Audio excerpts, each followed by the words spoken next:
മക്കൾ ദൈവവിളിക്ക് പോകുന്ന സമയമാണിത്. സന്യാസത്തിലേക്കും അതുപോലെ തന്നെ വൈദിക വൃത്തിയിലേക്കും പോകാൻ ഉദ്ദേശിക്കുന്ന സമയമാണ്. ആരെങ്കിലും അങ്ങനെ നിങ്ങളോട് പറഞ്ഞാൽ നിങ്ങൾ ഒരിക്കലും അവനെ എതിര് നിൽക്കരുത്.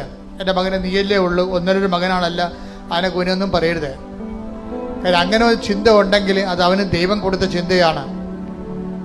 അതുകൊണ്ട് തന്നെ ആ ചിന്ത അല്ല, അവൻ നിലനിൽക്കാൻ വേണ്ടിയാണ് അവന് വേണ്ടി പ്രാർത്ഥിക്കേണ്ടത്. നിങ്ങളുടെ കാര്യത്തെ ദൈവം അതിന് വേറെ സംവിധാനം ചെയ്യും. അതുപോലെ തന്നെ കൃപാസനത്തിലെ സന്യസ്തരുടെ അതുപോലെ തന്നെ ഒരു പരിശുദ്ധ സംഘം രൂപീകരിക്കാൻ ബിഷപ്പ് പിതാവ് രൂപതാമെത്താൻ തീരുമാനിച്ചിട്ടുണ്ട്. അപ്പോൾ കൃപാസനത്തിൻ്റെ ശുശ്രൂഷകൾ, ഇപ്പോൾ ജോമളെ പോലെയൊക്കെ ശുശ്രൂഷകൾ, അപ്പോൾ അതുപോലെ ആരെങ്കിലും ഈ ശുശ്രൂഷയിലേക്ക് ഇവിടെ സിസ്റ്ററായിട്ട് ജോലി ചെയ്യാൻ ഉദ്ദേശിക്കുന്നുണ്ടെങ്കിൽ അവർക്ക് എല്ലാ സിസ്റ്റേഴ്സിനെയും പോലെ ഉള്ള സഭയുടെ അംഗീകാരം നൽകിക്കൊണ്ട് അതിനെ ഒരു പ്രേക്ഷിത സമൂഹമായിട്ടും സന്യസ്ത സംഘമായിട്ടും രൂപീകരിക്കാനുള്ള തീരുമാനം പിതാവിൻ്റെ കയ്യിലുണ്ട്.